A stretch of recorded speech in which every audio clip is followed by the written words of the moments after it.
Waalaikumsalam warahmatullahi wabarakatuh. Ustaz, bagaimana hukumnya apabila menikah tanpa wali dari ayah kandungnya karena ayahnya sudah meninggalkan dia sejak kecil tapi masih ada sampai sekarang, cuman tidak mau untuk menjadi wali, apakah diperbolehkan dengan wali hakim?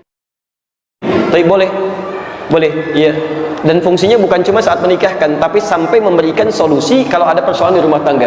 Dalilnya untuk perempuan ini ada di Quran surah kedua ayat 221, posisi paling kanan sebelah atas. Kemudian kalau ada persoalan, wali bertindak di Quran surah keempat An-Nisa ayat 35, posisi paling kiri di pertengahan. Saya bacakan ayatnya. Wala tankihul musyrikati hatta yu'minna. Jangan sampai ada laki-laki menikahi perempuan musyrik sampai dia mau beriman. Wala amatun mu'minatun khairun min musyrikatin walau a'jabatkum.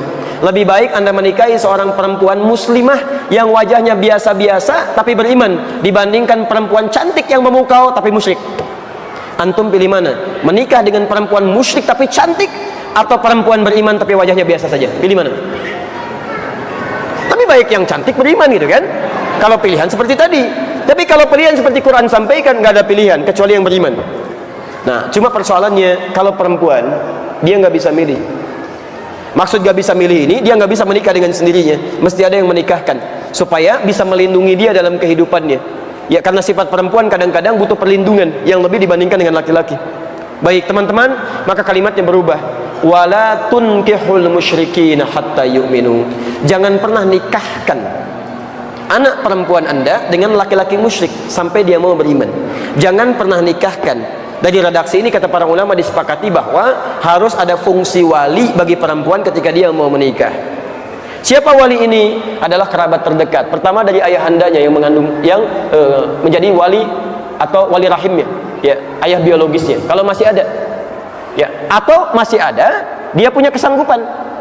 Tapi kalau sifat kesanggupannya istita'ah hilang dari dirinya, misal ayahnya masih ada, tapi nggak sanggup untuk menikahkan karena saking harunya misalnya, ya, sampai mengucapkan kalimat ijab dan qabul misal, ya, bisa jadi keliru. Ya, misal bapaknya Rahmat yang akan dinikahkan Asep misalnya kan, saking kelirunya, ya, ya, Ananda Asep, bapak nikahkan Ananda dengan anak Asep, ada Rahmat gitu kan.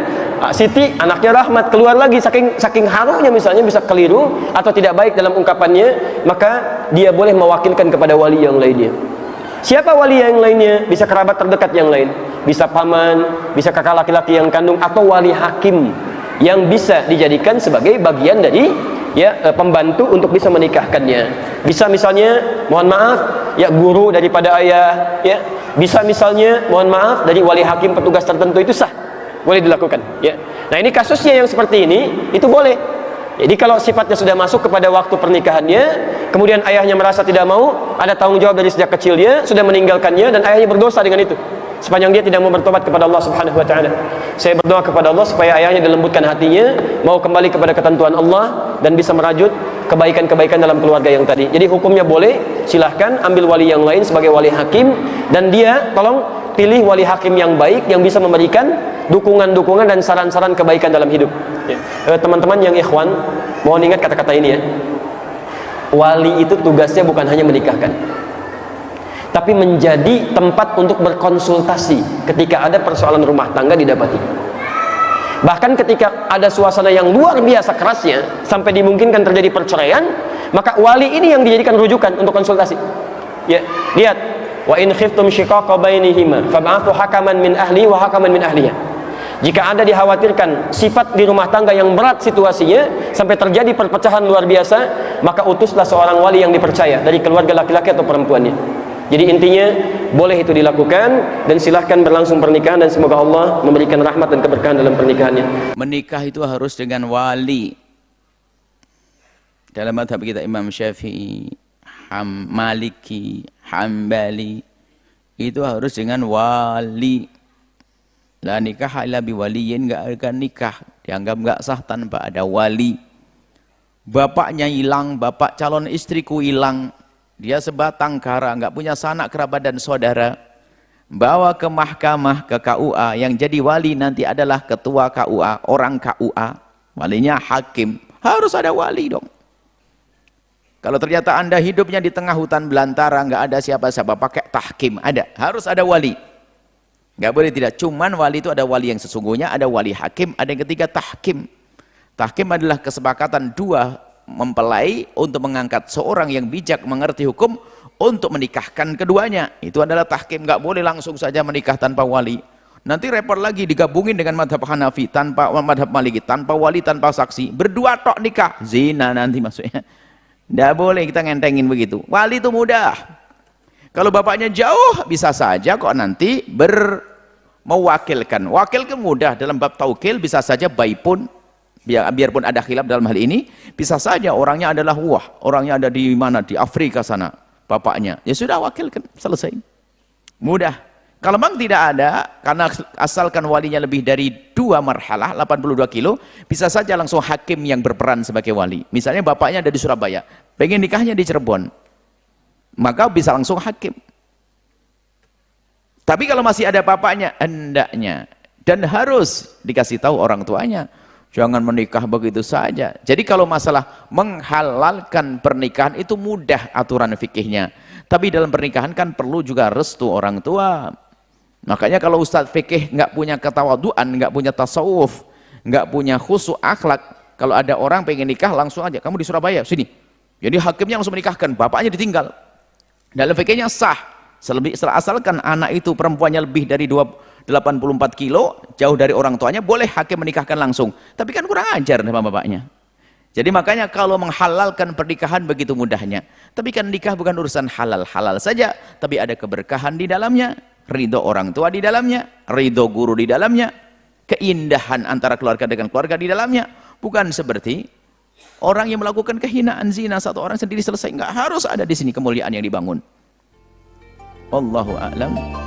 La nikaha, tidak sah nikah illa biwaliyin, kecuali dengan izin wali wa syahidai adlin, dan saksi 2 orang. Hai anak-anak gadis, hai janda-janda muda, jangan mau kalian nikah tanpa wali, jangan mau kalian nikah siri. Karena kalau kalian nikah siri, yang pertama, kalau laki kalian mati, kalian tidak dapat harta warisan. Kenapa? Karena kalian menuntut tidak ada surat hitam di atas Kalau kalian nanti ditinggalkan sama suami, iya kalau suaminya baik. Kalau Fir'aun, begitu habis nikah dia pergi, tidak diceraikannya kalian, takabe indak batali. Kalian tak bisa menuntut ke pengadilan. Tapi kalau nikahnya tercatat, maka kalian bisa menuntut, karena laki-laki sudah diikat dengan sirat tak.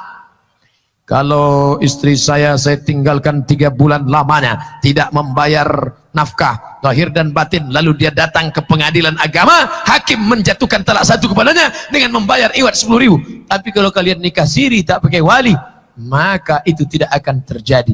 Oleh sebab itu, wahai para wali, jangan biarkan anak gadismu menikah. Wahai anak perempuan, kalian harus ada izin wali. Jadi saya belajar usul fikih lagi-lagi, karena untuk menjadi mufassir itu harus menguasai balaghah, menguasai usul fikih, menguasai lisanul arab. Nah, lisanul arab yang sering saya contohkan berkali-kali, saya punya kitab namanya Ar-Risalah, orisinil karangannya Imam Syafi'i. Saya baca beberapa kali khatam, juga saya beberapa kali bacakan santri.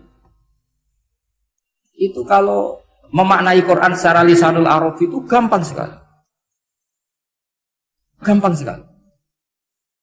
Ketika Imam Syafi'i mengatakan, kamu boleh tayamum ketika bepergian, dan saat bepergian itu tidak menemukan air. Syaratnya kamu tolabul ma', cari-cari dulu. Ketika ditanya sama Ashabu Syafi'i, kenapa harus cari-cari dulu? Jawabannya enteng. Li'anna Allaha ta'ala yaqul falam tajidu ma'an wala yuqalu liman lam yatlub lam yajid. Karena Allah ngendikan, kemudian kamu tidak menemukan air. Di mana-mana tidak menemukan setelah mencari. Kalau belum mencari namanya tidak tahu. Jadi dari kata falam tajidu ma'an, kemudian kamu tidak menemukan. Tidak menemukan berarti apa? Setelah mencari. Sehingga beliau mensyaratkan dicari-cari dulu, baru berkesimpulan tidak menemukan. Nah, setelah tidak menemukan, kamu baru boleh. Segampang itu ilmu usul fikih di depan Imam Syafi'i. Ulumul Quran dianalisis dengan usul fikih. Ketika ditanya, kenapa Anda mensyaratkan nikah itu pakai wali? Ayatnya apa? Kalau hadisnya jelas, la nikaha illa biwaliyin mursyidin. Ayatnya apa? Imam Syafi'i secara enteng baca ayat fala ta'duluhunna ayyankihna azwajahunna idza taradu bainahum bil ma'ruf. Jika wanita yang kamu waleni, saya ulang lagi, jika perempuan yang kamu walikan, misalnya kamu punya anak yang umur 20 tahun ingin nikah sama seseorang, seseorang ini layak, misalnya kiai ya, apal alfiyah. Tadi kata Mbah Mus itu muridnya Mbah Khalil itu alfiyah diwolak-walik apa? Saking seringnya belajar alfiyah, kata beliau sampai santri apal alfiyah wolak-walik tapi raro carane jamak kosor. Karena dulu pondoknya mau pondok nahwu, jadi kayak di ngelirap itu. Tonggone nganti apal fa'ala yaf'ulu fa'lan. Cinone weh apal saking bedino itu ujiane ra selawatan fa'ala yaf'ulu fa'lan wa ma fa'lan wa fa'ilun. Jadi pondok ya macam-macam. Itu saya tadi sampai mana itu? Tentang apa? Wali nikah. Di bab fikih, saya ulang lagi di bab fikih. Itu kata Allah, jika perempuan yang kamu walikan itu ingin nikah, fala ta'duluhunna, jangan kamu larang. Kata Imam Syafi'i, kalau seorang wali tidak punya hak mewalikan, maka larangan jangan menghalangi itu tidak ada gunanya. Misalnya gini, Zaid itu tidak punya utang saya ulang lagi, Zaid tidak punya utang saya. Memang ini ilmu logika, Zaid tidak punya utang saya. Terus sampean bilang ke saya gini, Gus Bah, Zaid ojo tagih. Itu omongannya wong aneh apa enggak? Aneh kan? Tapi kalau Zaid punya utang saya 1 juta, terus kamu menasihati saya, Gus Zaid ojo tagih. Benar apa enggak? Wali itu punya hak melarang. Saya ulang lagi, wali berarti punya hak melarang putrinya tidak nikah. Sehingga diperintahkan Allah, kamu jangan pernah melarang. Berarti punya hak melarang. Kayak tadi, Gus ojo tagih, berarti aku dia hak nagih. Misalnya otoritas bandara ATR, pesawat Boeing sekian-sekian Lion bolehkan landing di sini karena operatornya punya hak melarang, juga punya hak mengizinkan. Tapi kalau orang lain kamu bilangin pesawat Lion nggak boleh landing di Semarang, orang lain yang nggak terkait dengan otoritas itu, aneh nggak omongan itu? Kalau wali dilarang menghalangi perempuan ingin nikah harus memberi izin maksudnya, maka berarti wali punya hak menikah. Paham yang saya maksud? Makanya Imam Syafi'i mensyaratkan seorang perempuan yang nikah harus pakai. Jadi segampang itu. Kitab Ar-Risalah menerangkan ulumul Quran. Dan dalam banyak hal ulama dulu itu, makanya saya tadi berjanji, karena Quran itu bisa kamu baca fase, kamu dengerin suara enak ya enak, kamu dengerin logika yang enak ya enak. Jangan sampai kamu udah dua-dua. Suaranya sudah ada enak, logikanya tidak enak, itu kacau namanya. Ketika Imam Syafi'i ditanya, bagaimana hukumnya uzubah? Uzubah itu gak nikah. Padahal ada hadis, faman rohiba an sunnati falesa. Kata Imam Syafi'i, ya gak apa-apa. Kenapa? Fa inna Allah ta'ala zakara abdan solihan wa qala wa sayyida wa hasura wa nabiyya minas solihin. Allah menyebut nabi yang soleh, dan di antara nabi yang soleh itu ada yang berstatus hasur. Hasur itu tidak ada keinginan sama perempuan, akhirnya tidak nikah. Berarti tidak nikah itu boleh karena ada nabi yang tidak nikah. Segampang itu dulu. Saya punya kitab, saya ini baru gencar-gencarnya kampanye kitab Syajaratul Ma'arif. Karena memang kitab itu bagus, menurut saya simpel dalam memahami Quran. Jadi anggap saja ini bentuk penghormatan saya sama Ki Bisri yang sudah mengkhidmai, mengenalkan ulumul Quran lewat apa? Tafsir apa? Al-Ibris. Yang Ki Misbah punya tafsir Al-Iqlil. Memang dua beliau itu kalau yang satu ngarang terjemah Alfiyah, yang satu yang ngarang satu. Nah, ini dua kutub yang berbeda, yang satu sangat rileks, yang satu sangat seperti itu. Nggak usah diterjemah nanti jadi repot. Itu apa ulumul Quran yang ditulis Syajaratul Ma'arif itu gampang sekali. Misalnya begini, beliau bikin judul Babun Nafil Ibad Bikulil Bila. Bab seseorang harus manfaat kapan saja dia berada. Itu terus beliau qala ta'ala wa ja'alani mubarakan ainama kuntu. Ciri utama para nabi itu ngendikan wa ja'alani mubarakan ainama kuntu. Saya dijadikan di mana-mana itu berkah. Jadi seseorang hidup harus di mana-mana manfaat. Terus ketika beliau ngendikan babun la yutrakul haqqu li ajril batil, bahwa kebenaran tidak boleh ditinggalkan hanya karena ada banyak kebatilan.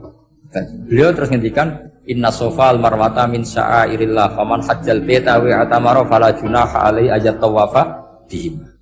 Jadi di sofa itu ada berhala namanya Isaf, di Marwah ada berhala namanya Nailah, atau sebaliknya pokoknya Isaf dan Nailah. Terus sahabat kalau mau sa'i itu merasa dosa karena harus melewati berhala-berhala itu. Sehingga mereka tanya, ya Rasulullah, saya ini tetap tawaf gak? Padahal di tempat-tempat itu ada berhala. Terus kata Allah, tetap tawaf.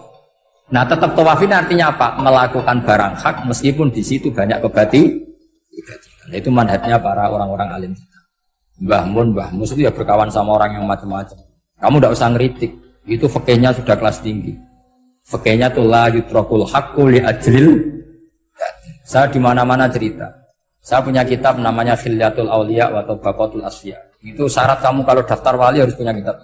Khilyatul Auliya wa Tabaqatul Asfiya. Itu karangannya Abu Nu'aim Al-Asfihani. Kitab itu yang jadi indukan Ihya ketika menyebut manaqibul akhyar. Kita tahu Ihya kalau bab tasawuf mengikuti Kutil Qulub yang dikalang Abu Thalib Al-Makdi. Kalau fikih tentu beliau mengikuti Imam Haromen gurunya, yaitu kitab Nihayatul Matlab fi Dirayatil Madhab. Kalau manaqibul akhyar beliau mengikuti kitab Khilyatul. Dan mengikuti itu penting kalau dalam tradisi kiai. Gak boleh seorang kiai kok mikir sendiri, namanya mustakil. Kalau mustakil itu mubtadi', bikin tatanan baru dalam agama. Justru ulama itu harus niru sebelumnya karena sanad itu harus musalsal, enggak boleh. Imam Syafi'i bilang haram terus kamu bilang halal. Terus murid kamu bilang makruh. Terus muridnya kamu, ya pokoknya khilaful aula, enggak boleh gaya-gayanan gitu. Kalau di kampus plagiat itu dilarang, kalau di pondok itu wajib. Makanya banyak kalau tes itu ngerpek. Karena belajar itu tanpa batas katanya.